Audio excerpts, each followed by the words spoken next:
Hello everyone, InsideHR is back again this morning in partnership with Talking Talent, and we're focusing on the topic of well-being and burnout, with new research showing that it is a real and immediate issue for people and organisations across the UK.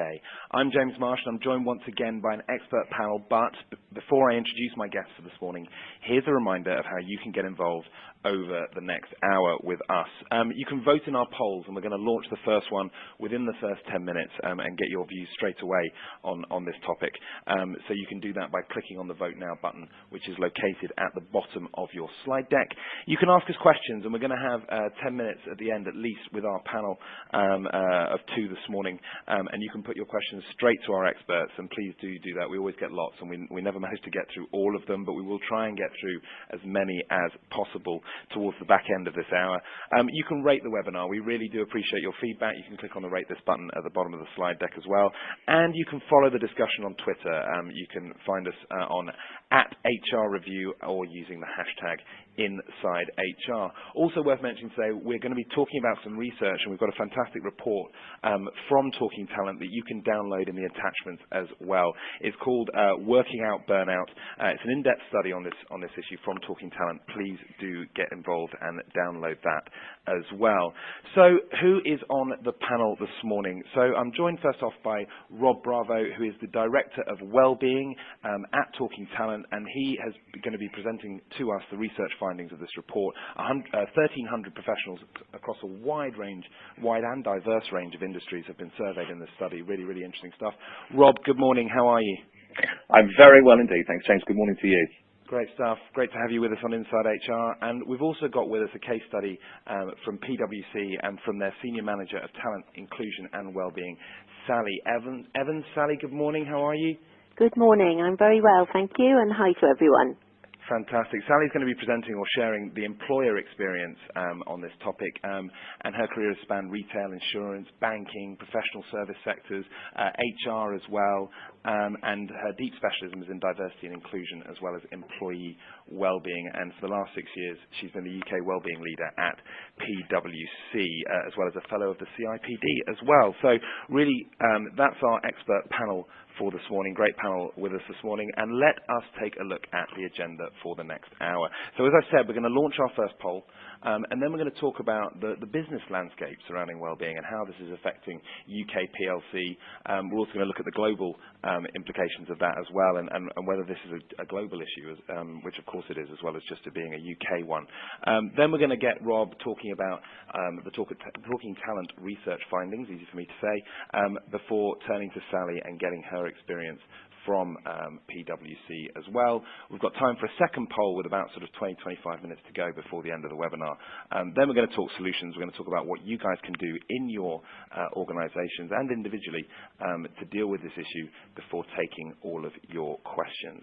So that's the next hour mapped out for us. And like I said, let's kick off with our first poll. So this is the question that we're asking. Please do get involved with this, because your feedback on this will shape the discussion, particularly towards the end of the webinar when we're looking at questions as well. So where do you see issues of stress or burnout in your organisation, and what do you believe are the chief contributory factors? So is it 1, workload pressure? Is it 2, a culture of long hours? Is it 3, lack of options for flexible working? Is it 4, lack of management capability to support employees? Or is it 5, lack of employee capability to self-manage their stress? Really interesting to see what the response is to that, because obviously all 5 of those things are often cited as part of this debate around well-being. So let's move it quickly on to the challenge that we face here in the UK. And Rob, I'm going to turn to you first, and obviously you're going to go into much more depth a bit later when we talk about your research findings. But just listing the first stat off the slide that our audience can see in front of them now, 1 in 4 employees take time off work in any given year because of stress or personal problems. That's going to be quite striking for a lot of people reading that. Absolutely, and I think that the very fact that that is happening time and time again, and is quite often disguised, means it's actually quite hard to be able to draw the link back to the underlying causes of this, but it is there and it is happening. I mean, the numbers you've got on the slide in front of you absolutely call it out. This is a landscape that has changed drastically probably in the last 10 years.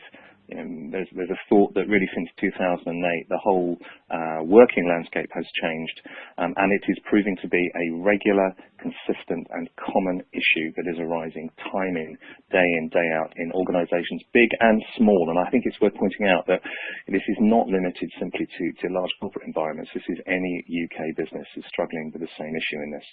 Sure, no, and that is one of the things we talk about a lot on InsideHR, is that often certain topics are geared towards larger or smaller organisations, whereas this is probably the one topic that is sort of universal to everybody. What's interesting about this as well, if we look at the 83% of employees obtain no mental health support or are unaware of such support if it is provided, which is really, really interesting as well. That support may be there, but they're not aware of it. And Sally, just quickly, from your experience across a number of industries, that awareness is also a key part of what organisations have been focusing on recently, isn't it? Yeah, absolutely, and it's certainly been a priority for us, as I'll say a little bit more about later. Sure. I think, in all sizes of organisation, actually, I think in this busy world that we live in, communication is a huge challenge. And we certainly find, we try to get really creative with the ways we try to profile the support that's available to our people. But it's amazing how people just don't see it often until they really need it. And, at that point, it's sometimes difficult to get to what you need quickly. So we've actually kind of branched out from our regular communications and started to focus on just-in-time sort of measures. Sure. So, using phone apps, that kind of thing. So if you're worried about yourself or a colleague in the moment, what number do you need to call? Who do you need to speak to? Just to try and make it as easy as possible for people. Mm.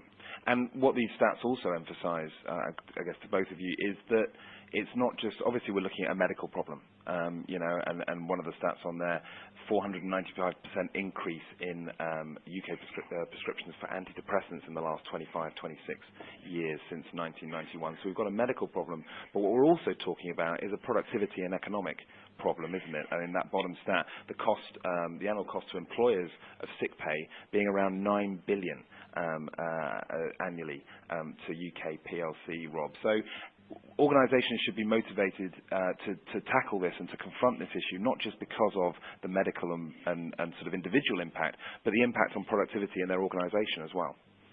Yeah, absolutely. I think the levers on this are very broad-ranging. I mean, there is the ethical, there is the moral, there is the whole point about looking after employees and care and concern on the part of the employer. But there's a hard line on this. There's a bottom line impact for organisations to get this stuff right or to be better at it. And I think it's worth pointing out here that this, to a large degree, organisations can't fix an individual's well-being, but they can create the conditions in which an individual is better able to be supported and to support themselves on that. And it is not a nice thing to do anymore. It's becoming a point of criticality for businesses. Sure. No, and that was one of the key findings from your research, wasn't it? And, there was a quote that I lifted from it when I read through it this week, which was, although organisations and leaders cannot fix the employee well-being issue, they can facilitate the conditions in which individuals can learn to manage it better themselves. Sally, again, I know we're going to talk about this a lot more later, but just briefly, is that been part of the focus at PwC, not attempting to solve the problem, but attempting to help facilitate the skills and the resources for people to be able to help manage it themselves? Absolutely, and I think, it's so important that we think about the whole person. So, we know, for example, that quite often the pressures that can undermine people's well-being and mental health are potentially not work-related at all. But, that person does not separate into two halves when they start working in the mornings. So, we feel we have a responsibility really as an employer to be supporting the whole person, and, whatever they have going on in their lives, we're not going to worry about whether it's work-related or not. So yes, absolutely about creating the right conditions within the workplace, but also recognising that, we're dealing with whole people here who have lots of different things going on in their lives. And as the audience will see now, obviously this is not a UK problem. This is a global problem. By 2020, the World Health Organization predicts depression will have reached epidemic proportions. Rob, are we seeing this happening across the whole world, not just in the UK? And is the UK condition, and is it differing from the rest of the world, or is this a general global trend across all of the industries that you're seeing? I think the essence of this is we're all in it together. I think Yeah. we could spend a long time trying to indicate that the slight differences between our experience in the UK, the European experience, or the Asian experience, but the essence of is we're all in it. It is happening wherever you go. The levers might be different, the causes might be slightly different, but the bottom line is the world is an always-on environment now, and I think that always-on environment is leading to all measure of challenge wherever you work in the world, in whichever organisation you happen to be working in. And as Sally said, this is at the intersection between work and life, and using that analogy of supporting the whole person. I think we've slightly shied away from that corporately and organisationally, but we can't do that anymore because it's all part of the whole human being, and it's the same wherever you go. And Sally, again, just to you, PwC, and obviously your experience across other industries and other organisations, not just in the UK but across the world. This is a problem that's not UK-based, isn't it? This is a problem that you've seen in many different areas. Absolutely, and I mean, we ourselves are a global organisation, and in fact, next week I'm going to be joining colleagues from various countries around the world to sit down and work out what our kind of global approach around some of these issues should be, because we're, as an organisation, we're quite focused on making sure that, wherever in the world you're working with PwC, you're having a similar experience as an employee.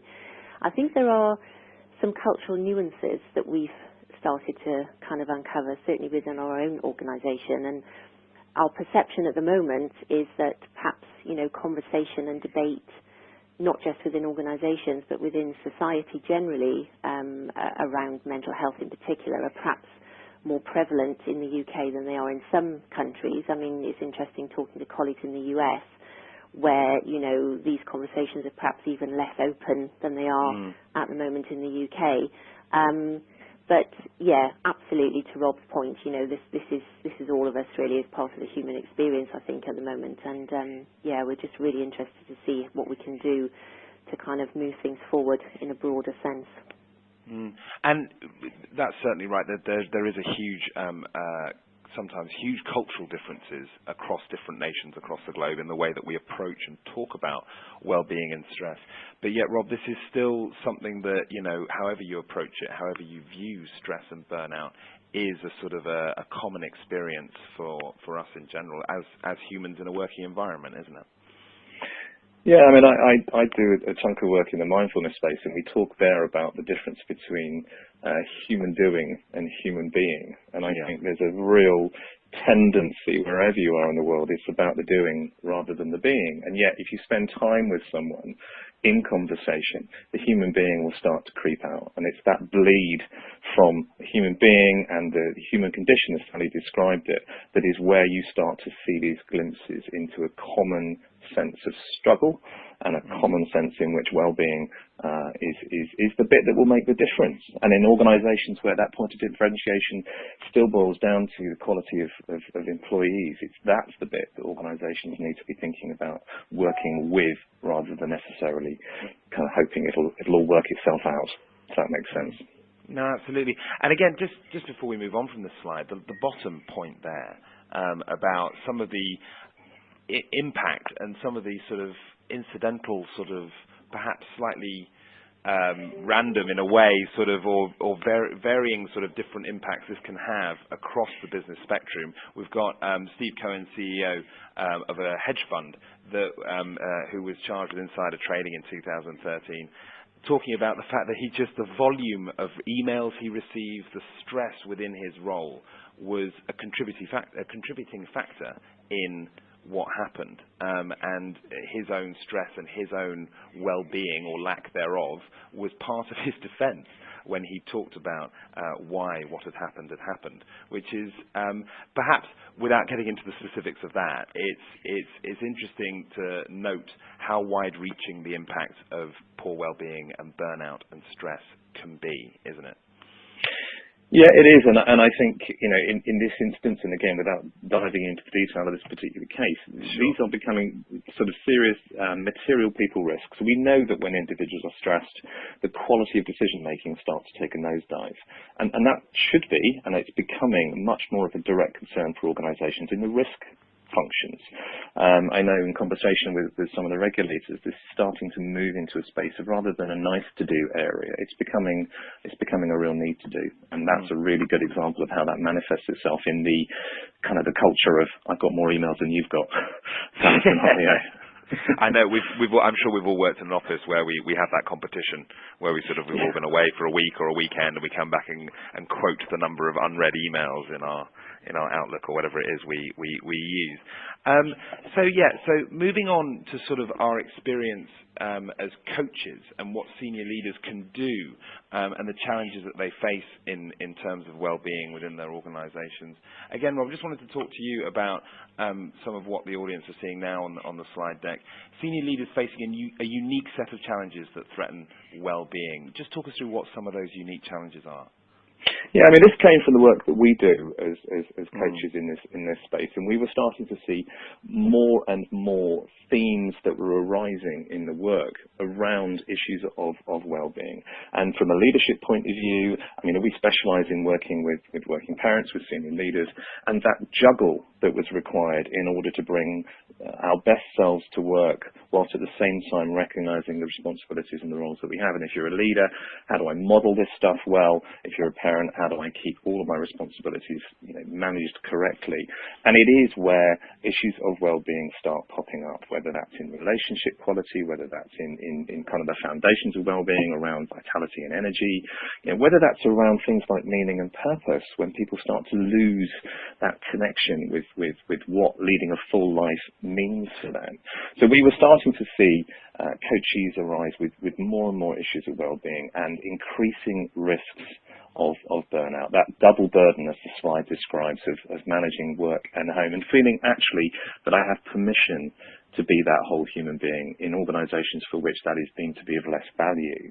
So, that's why we do think that for organisations to really get a handle on what they need to do to sustain performance, to ensure welfare is well looked after, that balance is achieved. And I have to be honest, I'm not a big fan of the work-life balance phrase. I think there's work-life choice and there's consequence to those choices. But I think employees need to feel as if they can talk about this stuff to avoid getting to the stage where they fall over. And Sally's point earlier around that slightly reactive nature of where there is support centrally, we tend to wait until people are ready to drop before that stuff's enacted, and I don't think we can afford to be doing that. So it was our direct experience in working with thousands and thousands of working parents and senior leaders that sort of led us to be more curious, to think about where's this coming from and what is the picture and what can we do with that knowledge and that awareness as coaches. Sorry, Rob. Yeah, of course. And Sally, just before we move into Rob's research, just to put this one to you. So what we seem to be seeing here is almost is two spheres merging into one. So it's not just that the nature of work and professional life has changed, but the nature of our personal lives and the merging of that, the blurring of that boundary is what is causing this increase and this increased need to attend to people's well-being. Yeah, I think that's right. And I think that, there's a couple of other things that we've certainly noticed, which I'm sure, people on the webinar will relate to. So I think, technology advances, should be a force for good, but in some cases they can be a force for evil in the sense that, people find it incredibly difficult, increasingly difficult to switch off. So all of our people have iPhones with their emails on and laptops, etc., etc. And there's a sense, not generated by organisations, I think, but by other factors. People make assumptions about needing to be on 24/7, and it's almost counterintuitive, really, to think that you need to have that downtime in order to be at your best when you need to be at your best. And so I think that's a huge factor. The other thing that we're seeing is, we recruit a very large number of graduates in every year, and increasingly we're seeing people coming through even the education system, which seems to put huge pressures on people these days. And so I think it's exactly to your point, it's life in general, in some ways can just feel really hard for people. And often, research tends to indicate that, a lot of people who present with difficulties around their mental health have developed those quite early on in their teens, you know. So it's really just being very cognizant, I think, of the environment more broadly, which is incredibly important, I think, for employers. Sure. Okay, I think that's a great time to turn to your research, Rob, and this paper produced by Talking Talent called Working Out Burnout, a research report, an in-depth study to get to the heart of what triggers burnout with professionals in UK businesses, identifying trends across family setups, across industries and seniority of positions, as well as offering key insights for employers on preventative approaches to burnout. Just quickly before I let you go, Rob, as well, just a reminder that our first poll is running and you can still vote in that, and we'll get to the results of that just after Rob's finished going through some of this research before we then turn to Sally and her case study with PwC. So, Rob, fire away. Talk us through Working Out Burnout. Absolutely. Well, I mean, to be honest, a lot of this came as we described through our experience as a coaching organisation, and I was particularly taken by a description, without getting too deeply philosophical, but the Belgian philosopher Pascal Chabot describes burnout as civilization's disease, which really struck a chord with us and something that we saw a lot of. And he goes on to describe that it's not only an individual disorder that affects some who are ill-suited to the system or too committed or don't know how to put limits on their professional lives, but he described it as a disorder that, like a mirror, can reflect some of the excessive values of our society. And we wanted to find a bit more about that and actually to think about how this is showing up. You know, we wanted to explore the prevalence of burnout, and we decided to explore it within 5 different working populations. So, because of the type of work that we did, we looked at working mothers, working fathers, working parents, and men and women without children. And the research was designed to get to the heart of what triggers burnout within those populations. And as a result of what we found, it highlights that incredible, very real impact on individual and organisational performance when the subjective well-being of an individual is poor and the risk of burnout is high. And I would kind of major on that word subjective well-being, because we all have a different kind of subjective well-being scale, which on one level makes it quite difficult, but there is absolutely need to recognise that my subjective well-being is different to yours. What triggers challenges for me will be different to other people. But the one thing that came through loud and clear, exactly as you've described, is that the threat of burnout is real and it's immediate. It's not reserved for middle age or for later life. In fact, last year in the UK, from what we've seen, younger workers took more days off work due to stress than older workers. So roughly 65% of 16 to 24-year-old workers compared to only 24% of older workers. So, you know, we believe that if this is left unexamined, wellbeing issues are going to reverse some of the positive trends in things like diversity and inclusion that are aimed at improving organisational performance. You know, the fact that nearly 50% of all workers do not feel they get enough support from employers, you know, makes a really strong case for employers to take action in this particular space, as opposed to it being a sideline issue that doesn't have a direct relevance to organisational bottom line, as we are seeing that it absolutely does. And you can see from the numbers that are on the screen at the moment, you know, these are big enough to mean every HR director needs to sit up and take notice of this. And it's not absolutely limited to HR. This is a business issue, full stop. And there'll be a lot of HR people, HR practitioners listening to you saying that with very, very happily, because often this is something that gets thrown at them, isn't it? You know, fix our well-being, please. Absolutely. Yeah, and it's not the case. I mean, I was having worked in HR for a large chunk of my career. It was always a bane for me that it is, let's throw it over the wall to HR to fix, and this is not something that can be fixed by HR and HR alone. Great stuff. They'll all be quoting you to their senior executives later on in the day. What was interesting to pick up from as well there was the difference in age, but also the sort of the relativism of each of these sort of terms, because I imagine one of the difficulties in conducting a study like this is that words such as well-being, stress, burnout can mean different things to all of us, can't they? Or at least have different levels of severities, those scales that you talked about. So how easy is that to deal with when you're trying to put together a piece of research like this?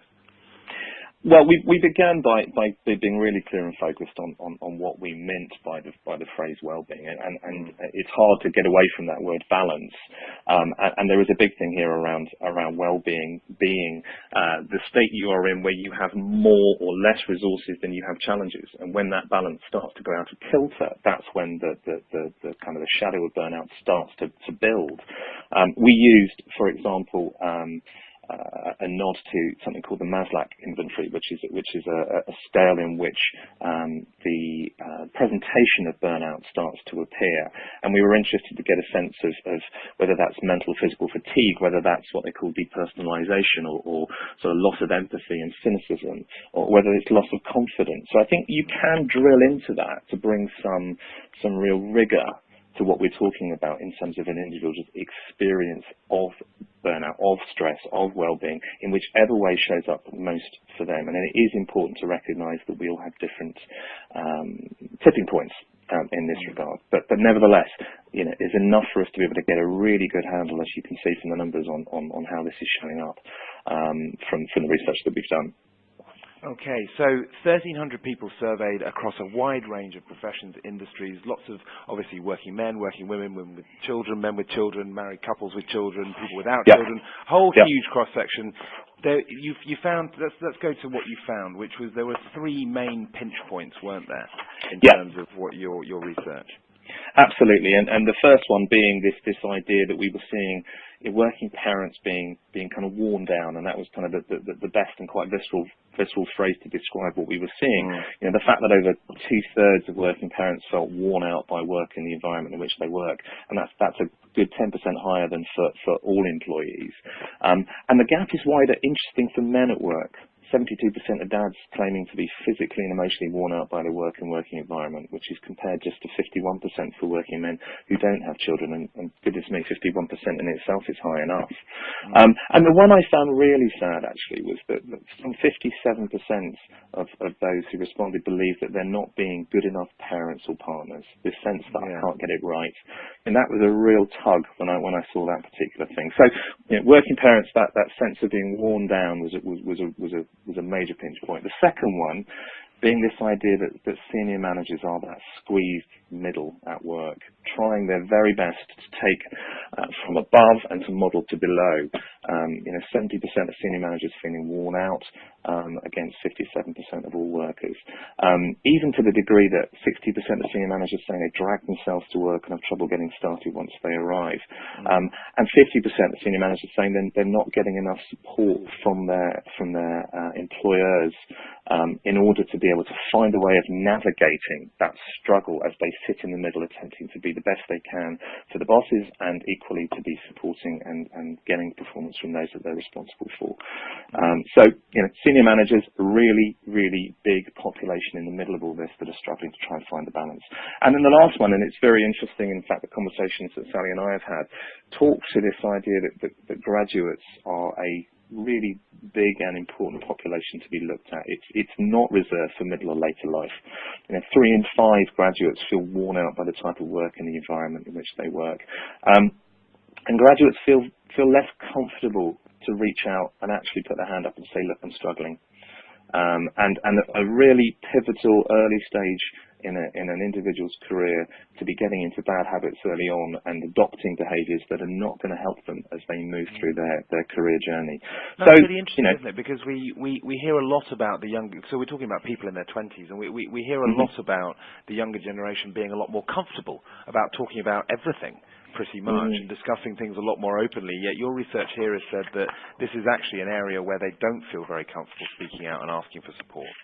No, absolutely not. And I think whilst they are that keenness, that energy that comes with being at that time in life can easily overcook, and then not have the coping mechanisms and feel able to acknowledge that they're struggling, and whether that's because there's that fear of impact on their careers, fear of failure, the modelling that's given elsewhere around just kind of toughing it up and pushing through.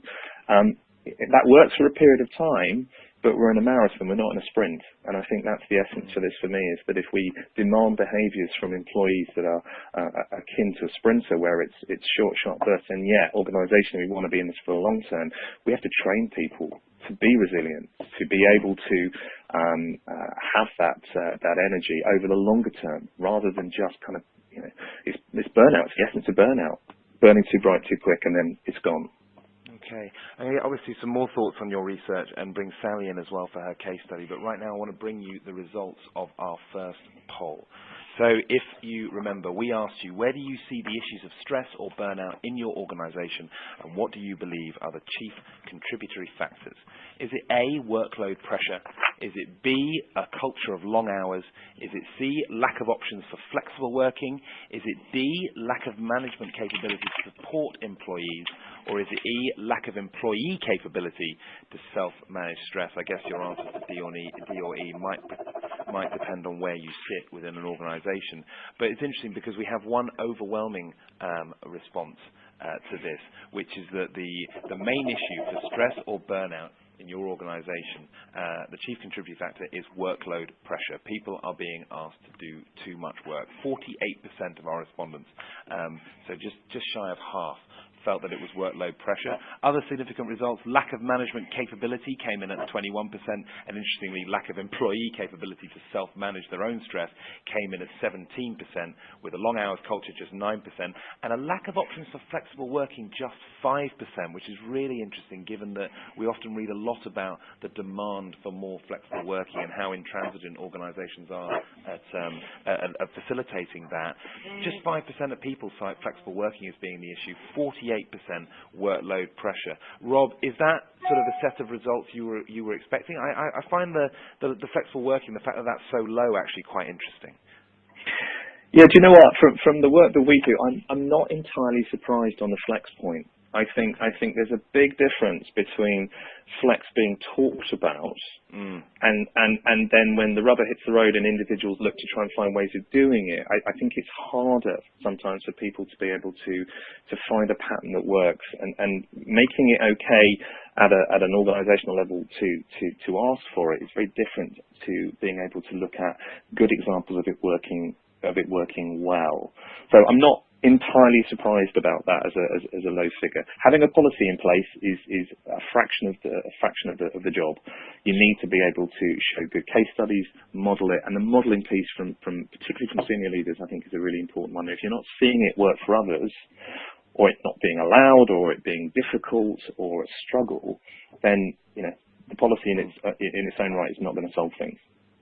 And Sally, just your reaction quickly before we turn obviously to PwC and look at the case study of your organisation. But 48% of people there citing workload pressure as the main factor in their well-being or lack thereof. What's your sort of reaction to that? Does that sound like the experience that you've seen? Yeah, I mean, as I'll come on to say, really, I mean, our own organisation is a very fast-paced, high-volume environment, and often people are working to tight deadlines. The hours can be really quite long sometimes, and I think this links for me to the flexibility point actually, because in our organisation, for example, given our demographic, we don't have huge numbers of people who choose to work flexibly on a contractual basis, so part-time or various permutations.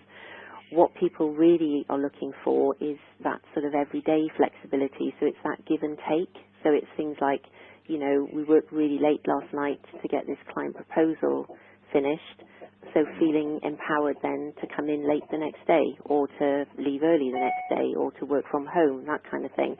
And so it's that everyday flexibility that we know from working with our people that they are really looking for to help to deal with, some of the workload pressures that they will experience from time to time.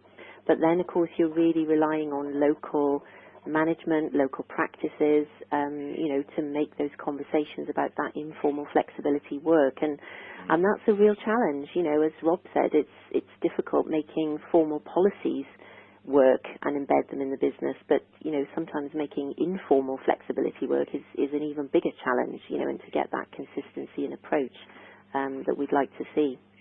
Sure. So let's turn to PwC and talk about that. Firstly, thank you so much to everyone who voted in that poll. We had well over 100 people vote in that poll, around 130 odd, I think. So thank you so much for your thoughts on that.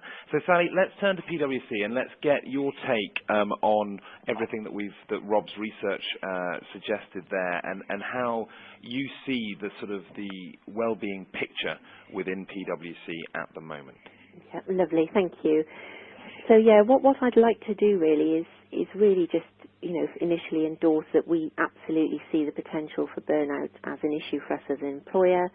Really happy to share now some of what we've been trying to do in this space, but also acknowledging that, we're very much on a journey with this, so we're not in any way saying we have this cracked, but, I just hope that the insights I'm about to share will be helpful.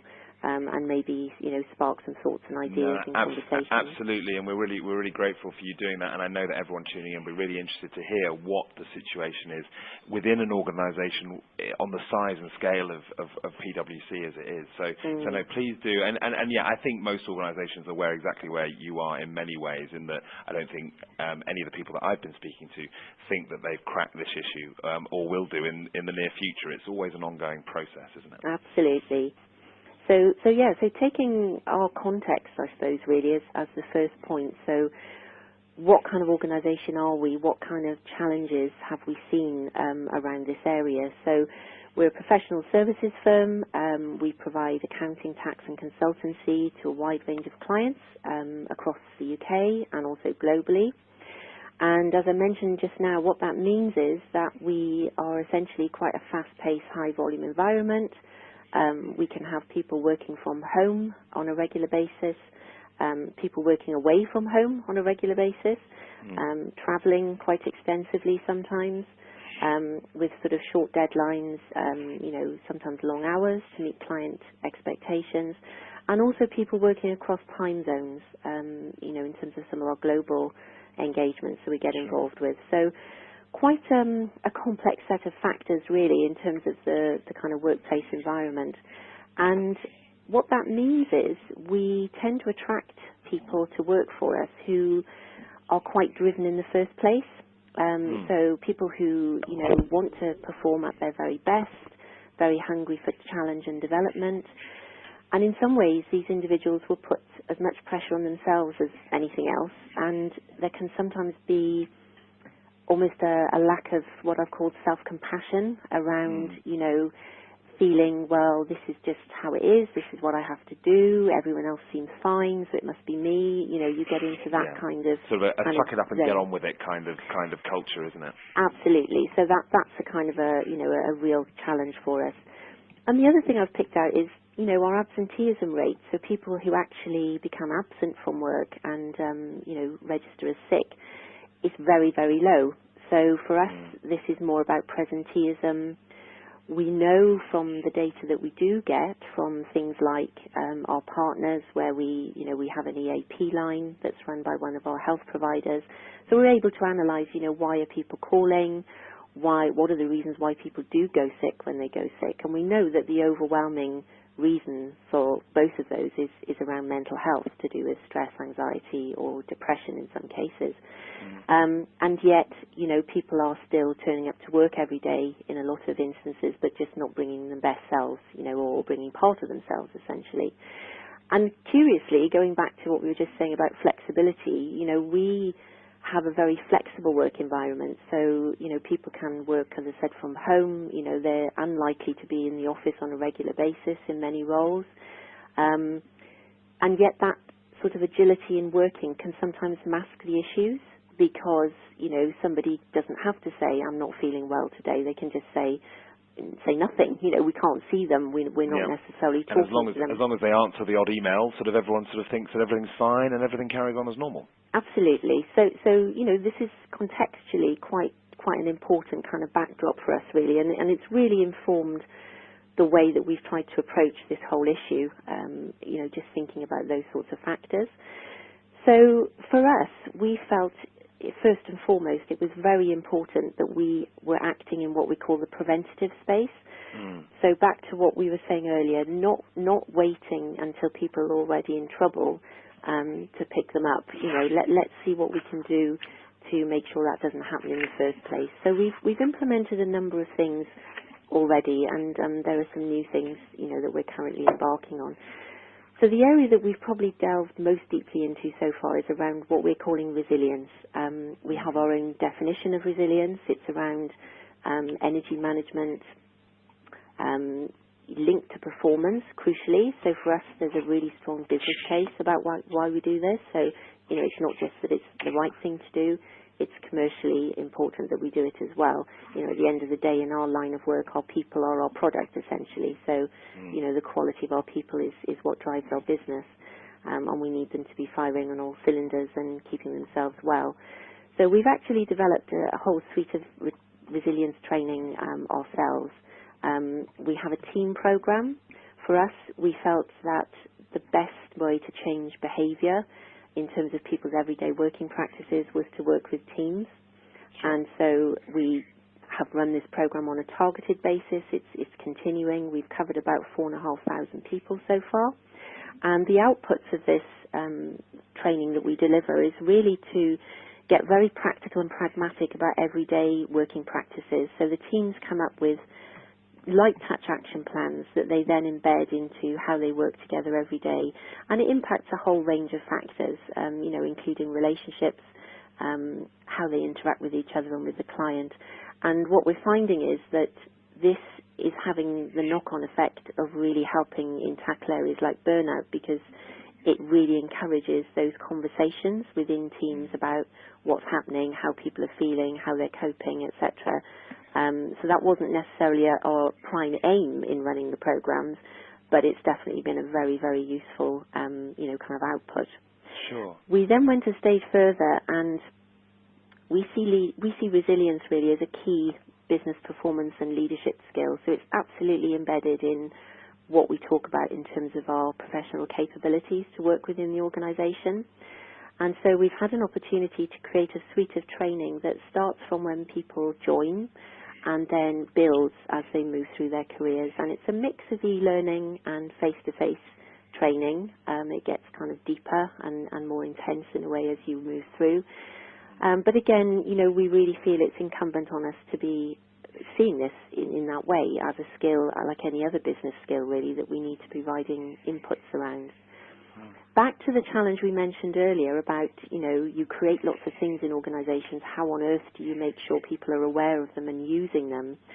We then implemented a number of other measures. So we created a Wellbeing Toolkit, and this aims to really pull together everything that we have going on in the health and wellbeing space, both in the preventative area. It also picks up what we do in the support area, and it's targeted at leadership. So what we want leadership doing is really making sure that they're taking proactive steps around health and wellbeing and not waiting for problems to arise. So really just drawing down the focus and saying, what do we need to be doing in my part of the business, in my teams, drawing on what we have available to us. Again, in terms of behaviour change support, we have found it incredibly useful to have a network of wellbeing champions. So these are people across all grades, all backgrounds, all job roles across our organisation, and they're really helping to embed all of this locally in their businesses.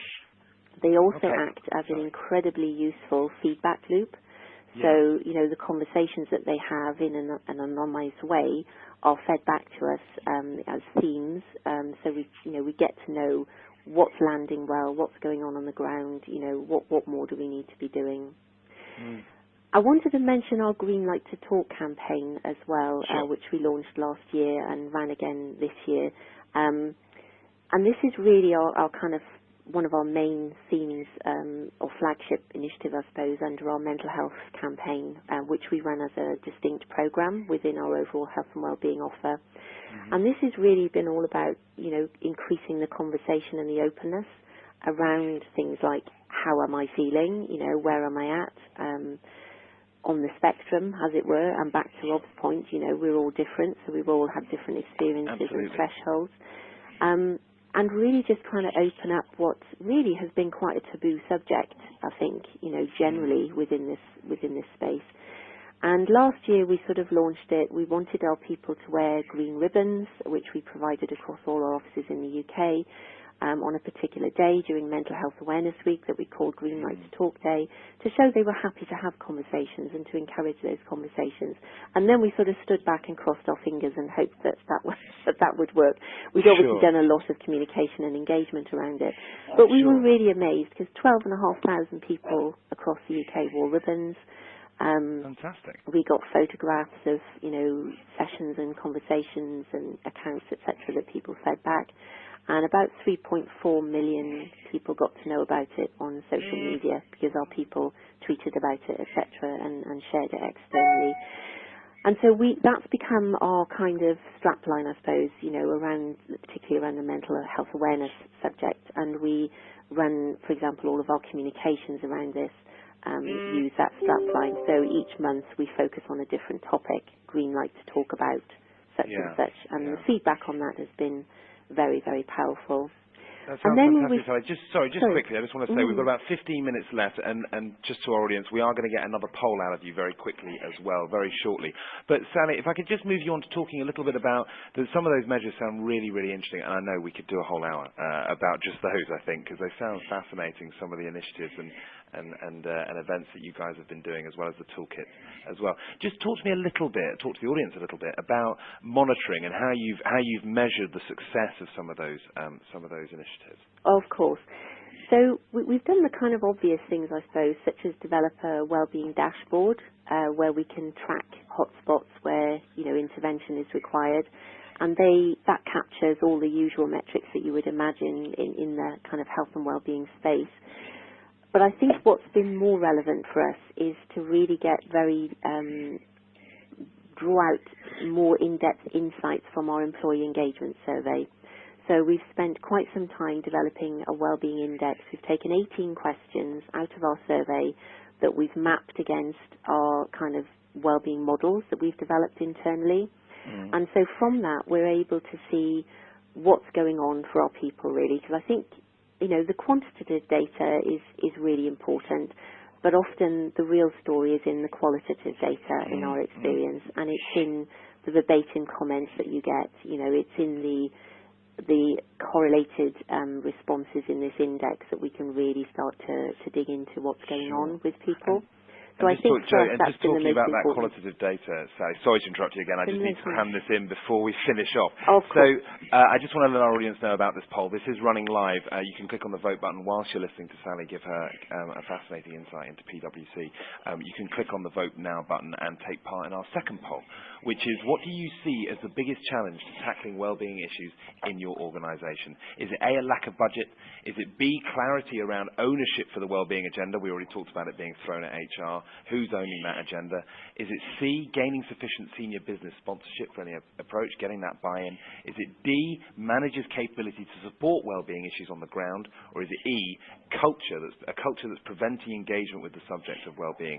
So please do give us your votes on that. We've already got lots of people taking part in that, and we'll bring you that just before we start the Q&A in about 7 or 8 minutes time.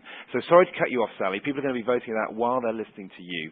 We talked a lot about the measures that you're putting in place, some of the monitoring you're doing, and particularly focusing on some of that qualitative data, as well as just the sort of the checkbox questionnaire kind of style. You're also offering a range of practical support, aren't you? Yes, we are, absolutely. So, I think it's really important to us, again, that we are, as far as we can, getting to people before they experience problems. But really, when they are in a situation of burnout or approximating that, we really want to get them to the right help as quickly as possible. So I think probably the main thing to pull out of what I've shared here on the slide around the support side that's new for us is quicker routes to help through what we call our Stronger Minds pathway. So this is really cutting through the situation we had previously, where somebody would perhaps ring the helpline, they'd then get referred, that would then come back internally at some point, and they would go to our health team. What we can do now is get that direct referral for people really quickly, so that the route into clinical treatment is direct. It doesn't have to go through the GP initially, etc.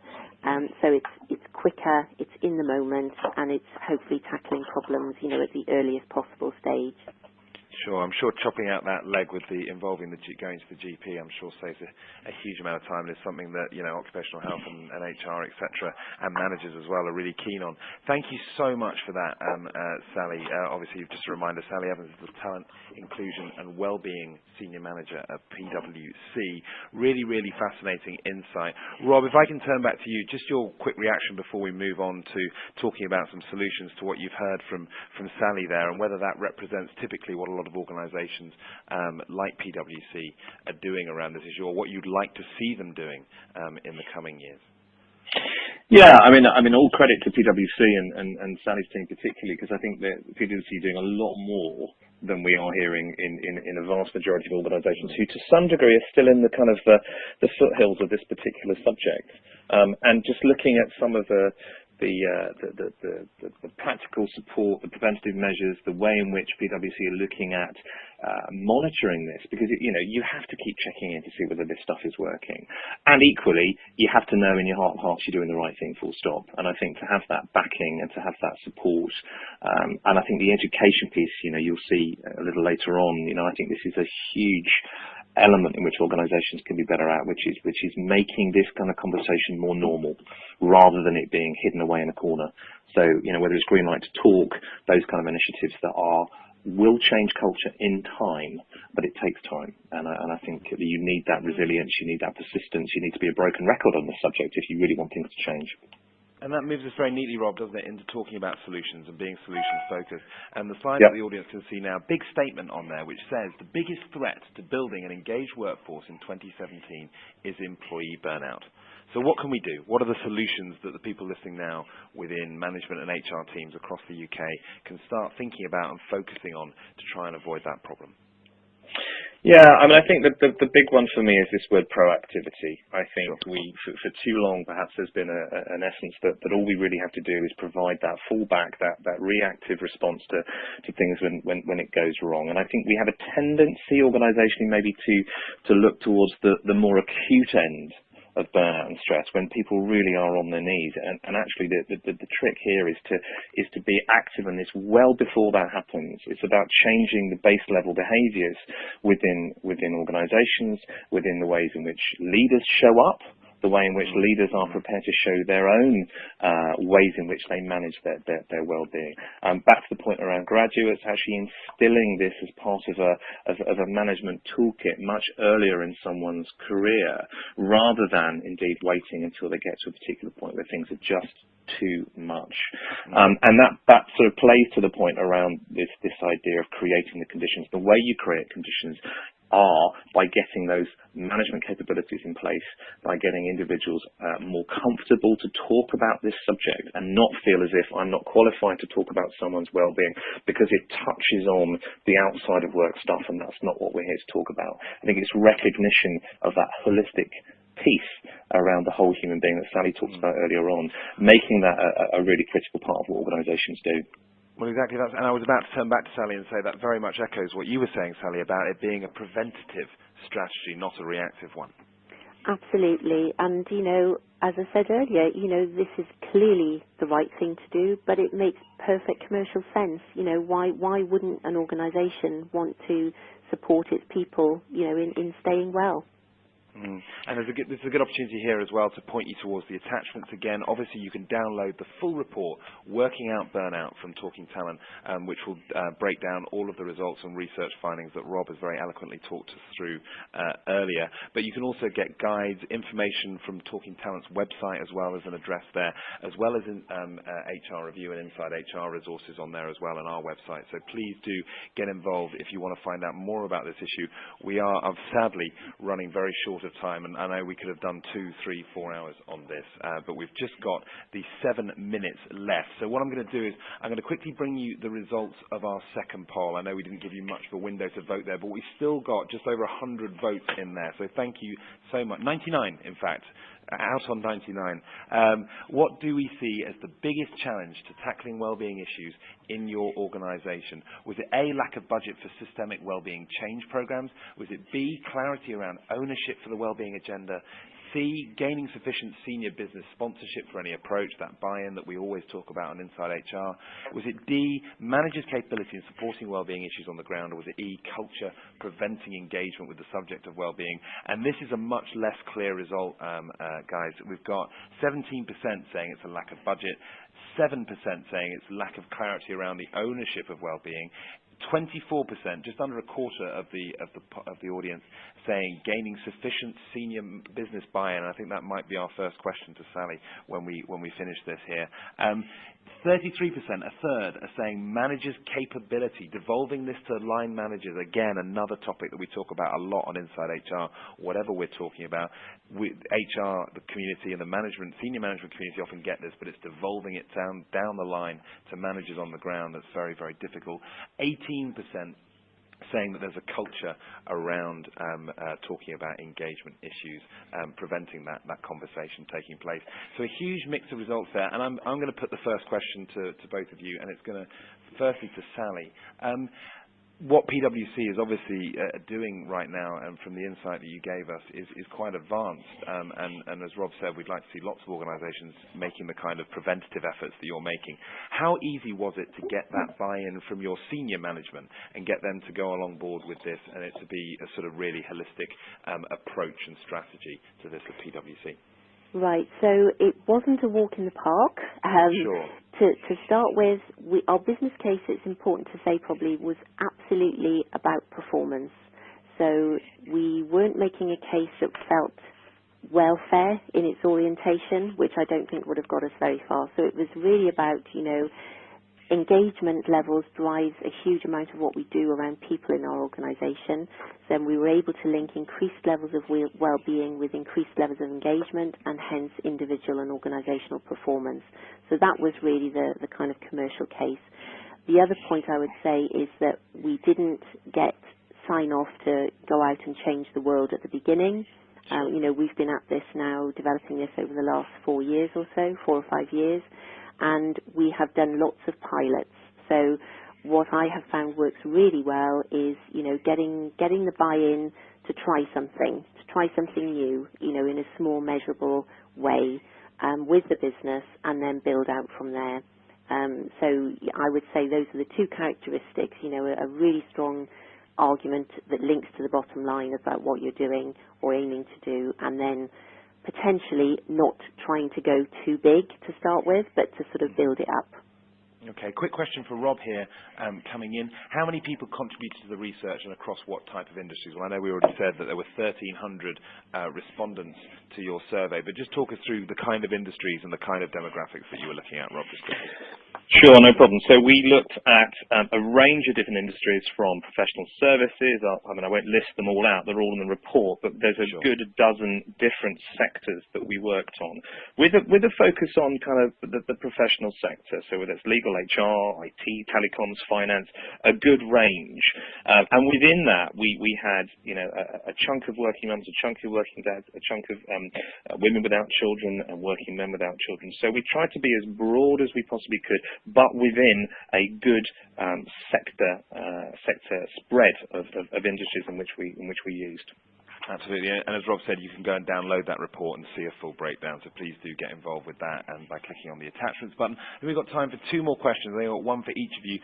Firstly to Sally, has there been any resistance, whether from staff or from managers, to resilience training and other preventative measures implemented at PwC due to things like high workload pressure? So how have people received the resilience training, and have people been totally willing to participate in that? Yes, they have. The response has been overwhelmingly positive, but I would say there are 2 quite important caveats. So right from the beginning, we were very clear in saying what this is not about is endurance. So we're not trying to train people to deal with whatever the organisation then might like to throw at them. So I think positioning, real clarity about what you're doing, being clear that you're not just doing this work, but you're also looking at some of the systemic factors that might undermine people's well-being at the same time is really, really important. And I think the second point is, when talking about resilience as a skill, as we do, we have to be really cognizant that for some people. So, for example, you know, people in our organisation who might have diagnosed mental health conditions, for example, might look at that and think, well, you know, am I ever going to be as resilient as this organisation appears to want me to be? You know, so I think, again, really careful positioning within your context about what you're doing and reinforcing that is really, really important in our experience. Fantastic. And last one for you, perhaps, Rob. This one that's obviously close to my heart as someone who does work for an SME. The question says here, as an SME, we do not have a large budget to be able to target these issues. What would you suggest would be the main measures we should look at taking initially to combat well-being and burnout issues? So, Rob, SME, smaller budget. Obviously, you know, Sally's insight to PwC is amazing, but there's a lot of people who'll be listening who won't be able to do the kind of things that she described. Where should they look first? Do you know what? I mean, it's a really good point around size, but I think what doesn't matter, whatever size of the organisation, as a manager, as a boss, as a leader, it's normalising these conversations and making it okay to talk about how are you. It's you know, it's not a scary conversation, and I think being interested enough to understand what people are facing into, making it okay to say, genuinely okay. I mean, I work for a small organisation, you know, and I'm not sort of singing the praises of my boss, but I know that if I feel able to put my hand up and say, look, I'm really struggling with this, I need some help, to make that okay, that's the way you start the conversation around what's going on. Measuring that will come quite simply from how people turn up, how they perform. Sally's spot on. This is an issue of performance as much as it is anything else. It's not so much welfare, it's about how can we facilitate better performance, and the way you facilitate better performance is you serve your staff in a different way, and you make it okay for these conversations to take place and for it not to be something around which people are beaten because they are struggling. Does that make sense? It absolutely does, and that unfortunately is all we've got time for this morning. We could have done a whole other hour. Thank you so much to both Rob and to Sally for their contributions this morning. Just another quick reminder, you please do go to the attachments, download the further reading, Working Out Burnout, the research report from Talking Talent that provides all of this fascinating insight that we've been talking about this morning, as well as some fact sheets, a link to Talking Talent's website, and of course HR Review's website as well, where you can read more about InsideHR. We are back on the 29th of June at a later time of 2 p.m. in the afternoon, as opposed to the usual 11 o'clock in the morning. We're partnered with Achievers, and the topic that afternoon will be using recognition to drive engagement, which is always another deep and fascinating issue. I'm sure we will be returning to Wellbeing and Burnout very, very soon as well. In the meantime, thank you so much for all of you for tuning in, and from London Bridge, goodbye.